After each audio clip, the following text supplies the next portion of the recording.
Michael Chernow. I'm 32 years old, and I am from Manhattan, New York City. I'm Daniel Holzman. I'm 34 years old, and I'm as well from New York. And we own the Meatballshop. We both wanted to work.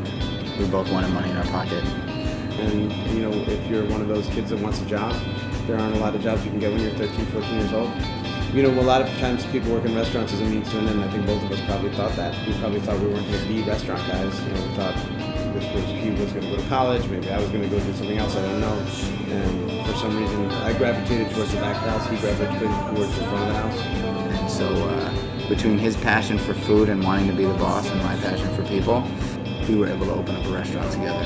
The beautiful thing about the restaurant world is that it's very collaborative, and people are very generous with their time and their energy and advice. So throughout our experience opening the restaurant, we've had a lot of people that have kind of helped us, and it's pretty amazing. And, you know, it's such a tight-knit group, even though, you know, there are a lot of restaurants in New York. And the nicest part about it is now we're at a stage where we're starting to find people asking us for advice, and we're able to help a few people along the way as well.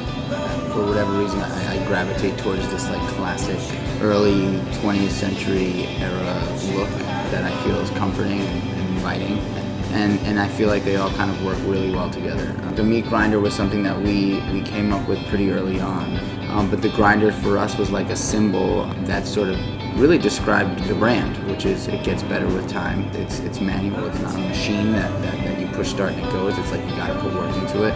You know, I wanted to have really nice wood in the restaurant, but we couldn't really afford really nice wood. These guys were demoing a tenement on 3rd Street, and so we rented a truck. We rolled up to this tenement.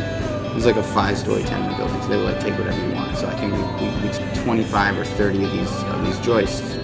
And so all the bar tops and tabletops on the Lower East Side and this restaurant, I think 75. Really? Yeah, we have a lot of wood. When you build a restaurant, every decision you've made, every corner of the restaurant was something that you had to choose and do yourself. And then all of a sudden it comes time to open, and all the people you've hired come in and they take over, and then it becomes theirs. And you just kind of have to step aside and give it up. Our main goal at the Meatballshop is to make sure that we stay true to the original kind of philosophy of the restaurant, no matter what happens. One piece of the puzzle that's been very important to me is the agriculture and the farming practices of the people that we buy our food from, and that's challenging coming to New York. Really everything that's in our restaurant, we can point to it and we can say where it came from the wooden tables to the arugula in your salad, to the meat and the meatballs, and everything in between.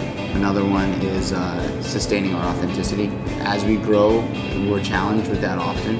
We've now put a team of, you know, close to 300 people together who are all working. You know, when we build a restaurant, it's essentially the same way. You know, Dan is in charge of the construction, I'm in charge of the decorating, and when we design a meatball or we come up with a new menu item, like he's working in the kitchen working on it. We're owner-operators, operating our business. And so for us, our main goal is to treat our staff like gold, so they treat us like gold and treat the businesses as if they're their own.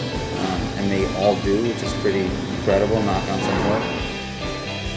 Hey, my name is Daniel Holzman. And I'm Michael Chernow. Together we own the Meatballshop. And this is Handmade and Heartfelt.